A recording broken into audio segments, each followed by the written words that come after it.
Funding for the Hinckley Report is made possible in part by the George S. and Dolores Doré Eccles Foundation and the Cleone Peterson Eccles Endowment Fund. Tonight on the Hinckley Report, candidates clash as they hit the debate stage to address their visions for the future. Utahns react as major bombshells are revealed just weeks before the election. The Senate ramps up for a confirmation fight, and leaders across the state continue to adapt to the spread of COVID-19.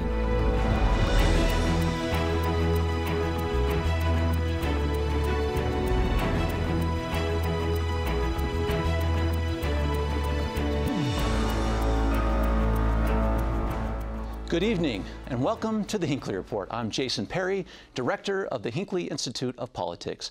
Covering the week, we have McKay Coppins, staff writer at The Atlantic, Rosie Nguyen, anchor with ABC4, and Frank Pignanelli, political commentator and lobbyist with Foxley and Pignanelli. Thank you all for being with us. An unprecedented and completely unique campaign season, and a lot has happened this week. Frank, we're going to start with you, okay? The President and the First Lady just announced this morning that they both tested positive for COVID-19. Implications of that for the campaigns, for the office, I mean, probably cascades in terms of the impact. Well, it's the ultimate October surprise. It has placed the country, and as far as I'm concerned, the state in the twilight zone. I mean, there's all sorts of alternate universes that can happen. But let's take it back to the gubernatorial debate. Over half that debate's discussion was over COVID and how the state responded and what's happening with masks and things like that. That now just got supercharged because wherever you go now in terms of discussions, it's got to be what's happened to the president. The mask debate has now been impacted by what's happened to the president. But I've talked to candidates that were going door to door. I wonder how that's going to be impacted. The audit that came out, that is now going to be impacted because that was getting some attention. Is that highlighted now? So politics has changed once again in 2020 in the course of a split second. It absolutely did, and the ramifications we're still going to see. McKay, I'm curious from this national perspective, as you heard the debate, and let's break out a couple of these points from Frank. Let's talk about that mask issue and COVID-19 response. How is the president and his administration going to handle that question now that the results have come out? Yeah, it's a good question. I mean, you recall, if you watched the presidential debate, this actually came up just a few days ago, right? The president actually kind of taunted Vice President Joe Biden for wearing his mask all the time. The president said, I wear it when I feel like I need to wear it. There's been reporting from the New York Times and other places, including my publication at The Atlantic, that staffers at the White House have made a point of not wearing masks in recent weeks in deference to the president's position that it's not necessary. And so, you know, there are a bunch of questions that come to mind right away. You know, how many people in the White House will end up having been affected? What will happen to the future presidential debates? You know, at the very least, the president will have to quarantine for 14 days after his symptoms stop. Right now, we're reading that he has mild symptoms. We don't know if that will change. That will no doubt affect how he will be able to campaign, what kind of schedule he'll be able to retain. So it has a lot of effects on a lot of different issues. That mask issue is definitely going to be at the center of the immediate reaction, I think. Mm-hmm. Rosie, how's this issue playing out in Utah? Because this has been a source of great conversation, right? Should the governor issue a statewide mask mandate? Should the president do something like that? How are Utahns viewing this particular issue? Yeah, so 2 points to my answer. The first one is we're already seeing some skepticism from Utahns on both sides of the aisle. Some think that, oh, maybe the president is just using this as an excuse to get out of the Bay. On the other end, they think that because, you know, now that he's going through it himself, he's probably going to take a really personal approach to the pandemic. Bringing it back to the gubernatorial debate, we saw two very different approaches, right? Both from Cox and Peterson. Cox said that he liked what the state was doing right now, giving the different territories their own authority to implement whatever was appropriate for that area. But then Peterson said, if I was governor right now, there would be a mask mandate. And I think whatever comes out of what we see with President Trump and First Lady Melania Trump, as far as the recovery goes, and depending on how severe it goes, that's going to play in what we see in the weeks and months leading up to the election. That's such an interesting point. Frank, let's talk about how this could play. All right, so we got the mask mandate itself, you know. So the president gets COVID-19. We've had all these issues that Rosie and McKay were just talking about in terms of whether or not you should wear a mask and, you know, the approaches there. I mean, how does he play this one off? How does the president? The president. Well, the president, he's got a couple of issues he's got to deal with. What's been interesting is that if you go back and look, President Wilson contracted the flu in 1919, and there's this theory that it impacted his deliberations. He was in Paris when he got it, on the Versailles Treaty and things like that. Yeah. So he's going to have to convince people that he's still in charge, he's still able to think and do things. And that alone, that's outside the campaign, that he's not going to be distracted by this. Secondly, he's in a category that is of high risk, but his age, his weight, things like that. So he's going to have to convince that. The third thing is, how does he do the rallies? That's his biggest campaign tactic. He's not going to be able to do the rallies because even though he mocks the masks, he's now could endanger people. So that is going to change it. The thing that this does do, and this is what Rosie was talking about, now you're going to have all these conspiracy theories that are going to abound, that he's going to probably prompt to push out. You know, was this set up? The other thing, though, is it also changes. We all came to this morning to talk about the debates. That has now pretty much been shoved aside. And so, again, it changes everything.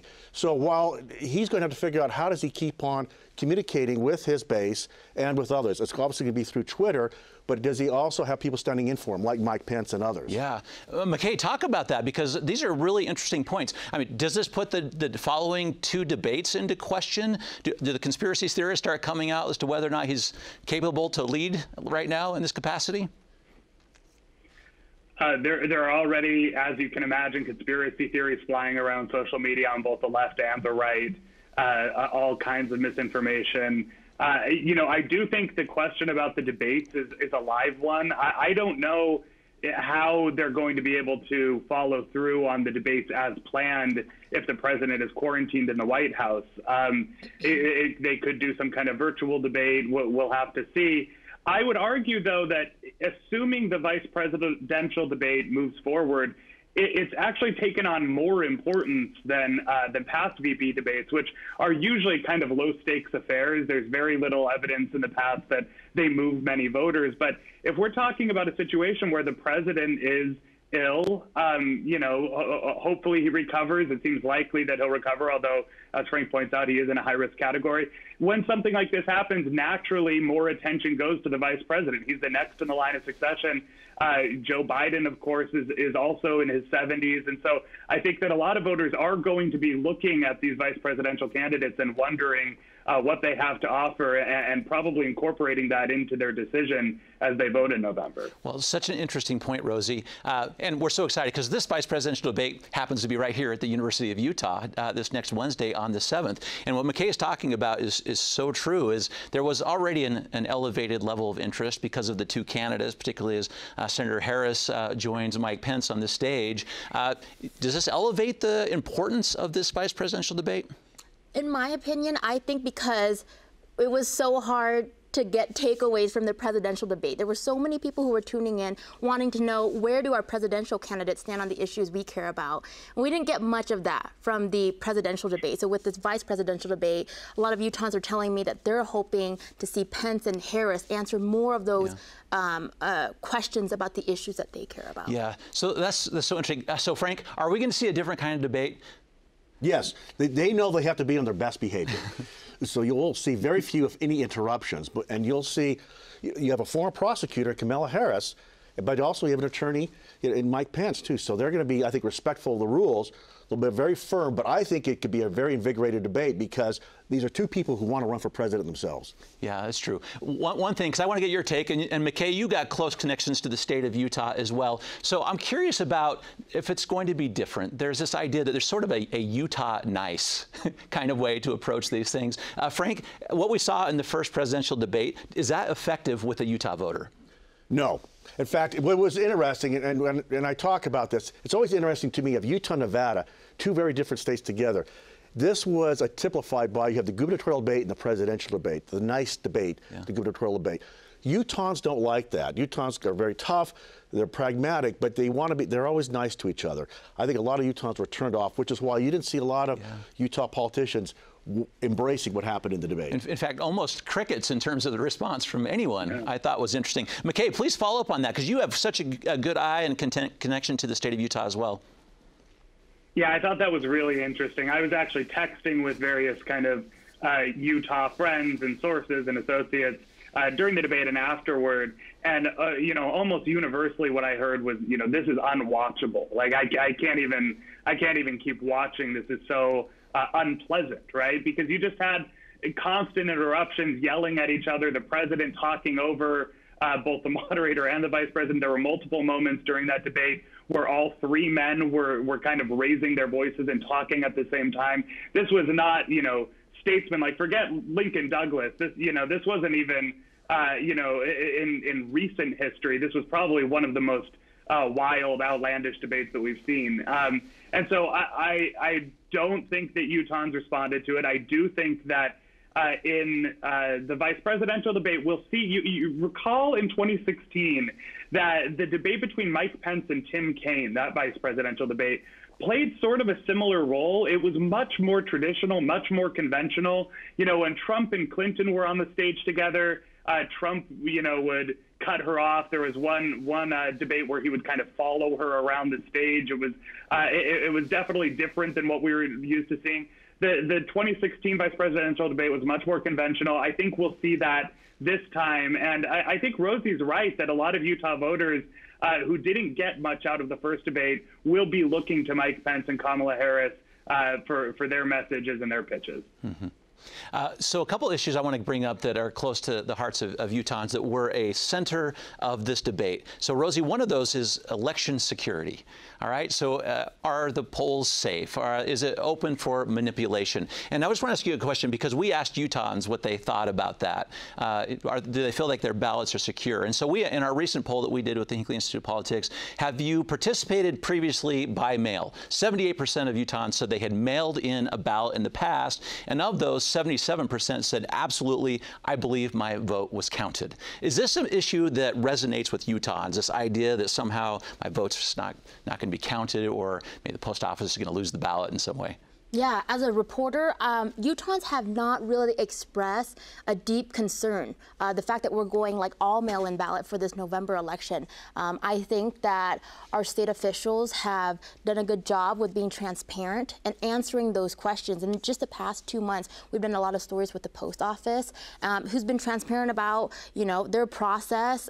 We did an experiment to see like how long it would take for ballots to get sent in. And from what I'm hearing, there's not an underlying concern, a deep concern amongst Utahns with the mail-in ballot process. So Frank, go ahead, because you advise candidates all the time. You're part of this process. You know what's interesting about your survey? Had over 70% of Utahns said they used the mail-in ballot.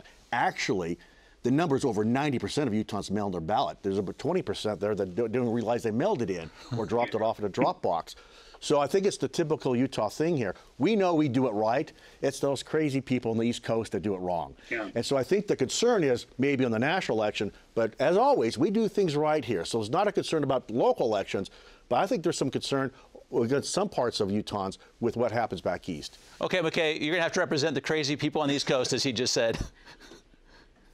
Yeah, well, I was actually just about to say that those numbers, that survey is pretty impressive. You know, the fact that the numbers are so high, that the trust is so high, reflects a couple things about Utah. One is that trust in institutions in Utah is just, when you look at polls, much higher, much stronger than a lot of the rest of the country. It's also true that, you know, as others have noted, Utah has experience with mail-in voting that a lot of other states don't. And, you know, I interviewed actually Lieutenant Governor Cox about this a couple months ago, and he kind of walks through the process, how they secure the ballots, how they make sure that there isn't fraud. And the difference is that in Utah, this is not a partisan issue, right? Republicans and Democrats overwhelmingly support mail-in voting. They don't have a problem with it. outside of Utah, and especially this election, it's become an extremely polarized partisan issue with the president, conservative media, and a lot of Republicans kind of waging war on the idea of mail-in voting, while Democrats are full-throatedly embracing it. And so it's really, I think, a dangerous situation, a dynamic where you have half the country ready to toss out the results because of the medium of voting, depending on what happens. And so I think in a lot of ways, this is a situation where Utah could kind of be an example to the rest of the country that this doesn't have to be politicized, this doesn't have to be partisan. One more item that came up that I'd like to discuss, because I predict that it comes up in the vice presidential debate as well. Rosie, it's about the Supreme Court.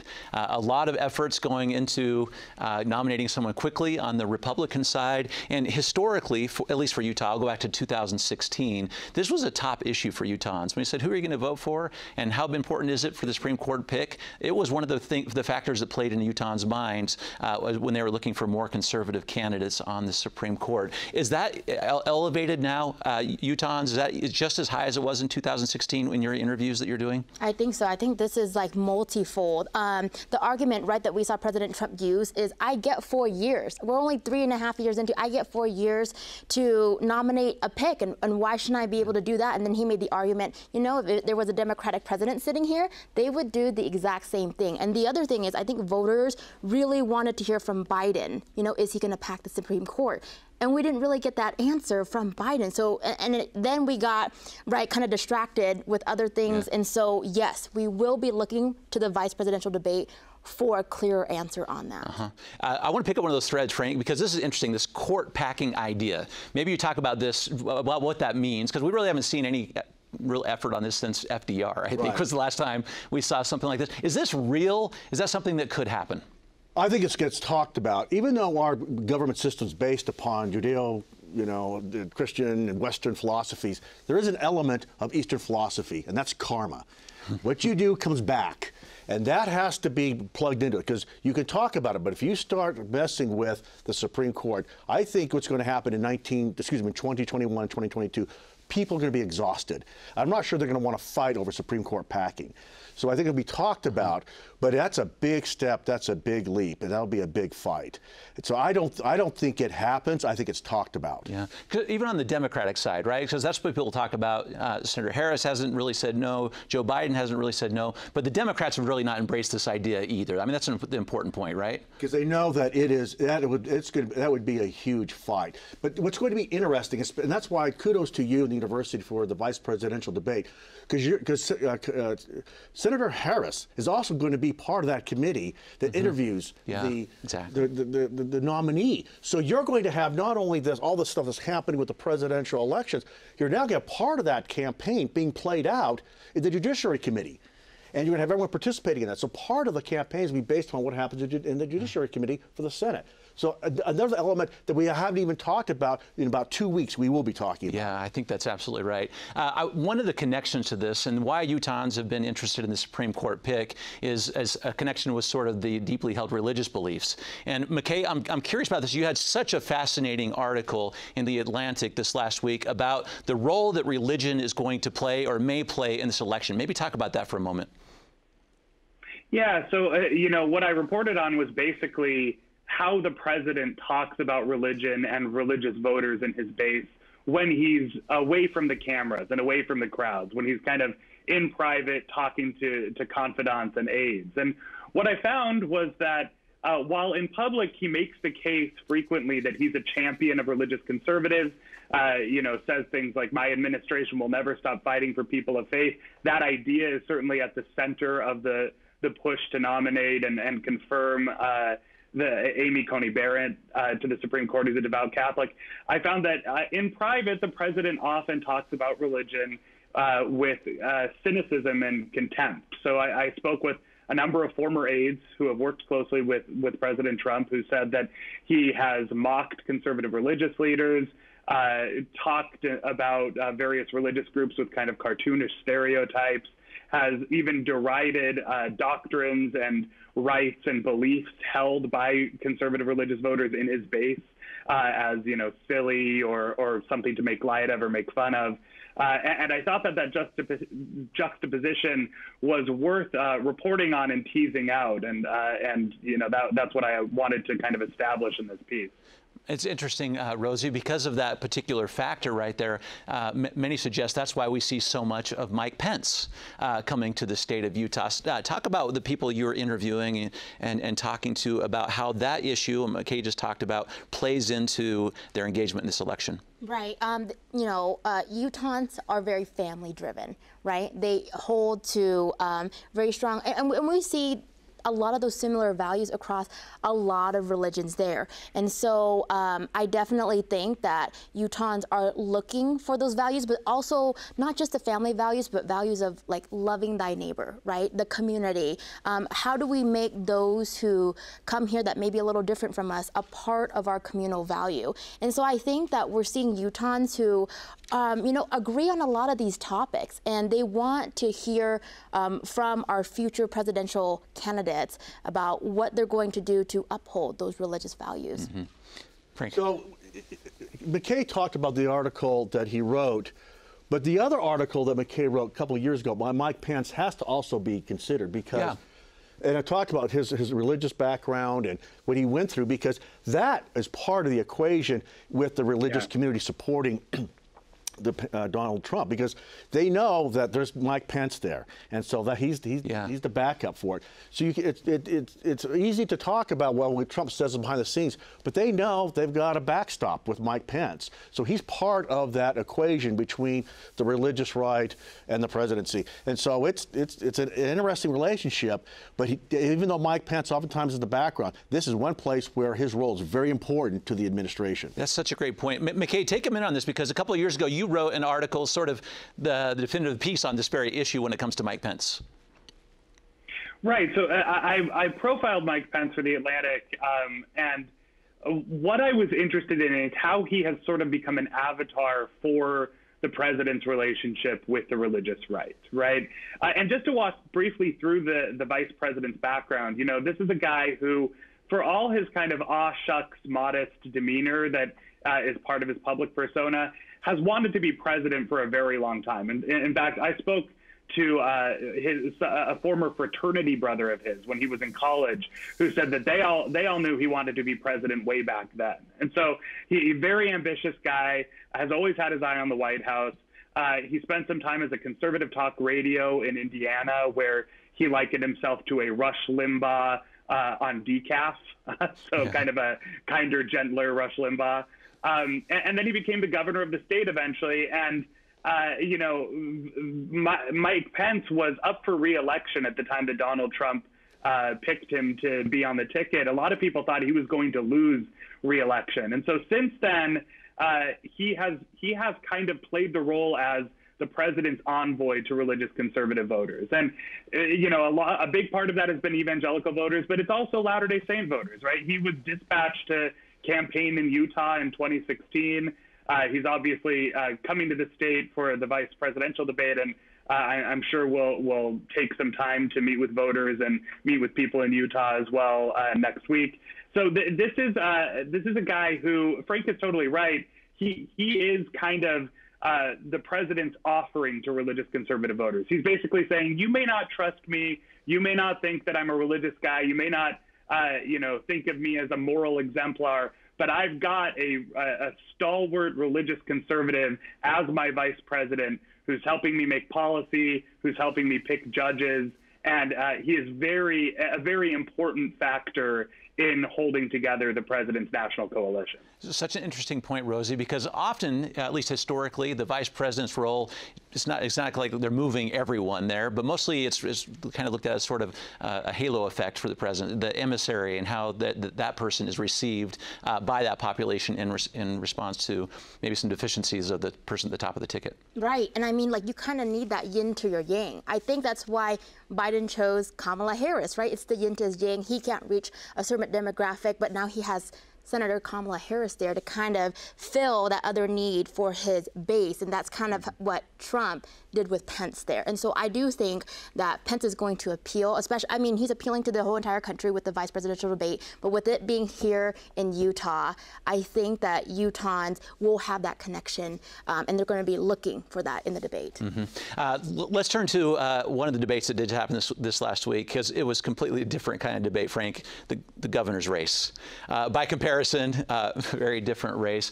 Tell us how you felt like that particular debate set up the stage for the lieutenant governor or for Chris Peterson. Yeah, and they both did a nice job. I mean, they were very nice, respectful. Obviously, they were Utahns, and so, but yet there were actual policy discussions about the mask, about the funding of education, about the state's response to COVID, about economic development, and even about equalization of funding for property taxes. I mean, there were actually some meaty topics discussed, and so they set it up so that these were discussions not only for themselves, but also for the candidates down below, both gubernatorial candidates. They should feel good about what happened there. Okay.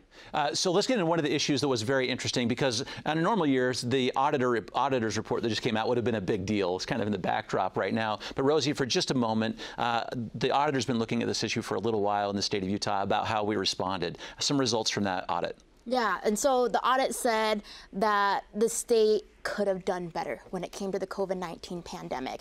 And I think when we brought that audit up during the governor's press conference yesterday, of course he said, this is something new. No one's ever dealt with a worldwide pandemic like that. We did the best that we could. He praised his team. We did the best that we could with the information that we had, with the team that we had. And he said, the point of an audit is to show what we could have done better next time. And now that we know that, that's what we're going to strive towards. See, that's important. Our ancestors, bless them, from 1918-19 did not leave us a manual. So we're very grateful to the State Auditor, John Dugal, because at least he's pointed out where we need to do better. But I was around interacting with legislators and the governor's office in those last 2 weeks of March, the first couple of weeks of April. Look, there were some mistakes made, but they were doing their best. They were trying to figure out, how do we make this work? How do we approach it the Utah way, by bringing in high tech and things like that? So I think we have to give them a little bit of leeway. If there's going to be any discussion of questions, it should be maybe with some of the vendors and things like that. Yeah. But they were doing their best in what was a tough situation. Okay, I know we're going to hear more about that one, but we have to close tonight. Thank you all for your great insight, so very helpful. And thank you for watching the Hinckley Report. This show is also available as a podcast on pbsutah.org/Hinckley Report or wherever you get your podcasts. Thank you for being with us. We'll see you next week.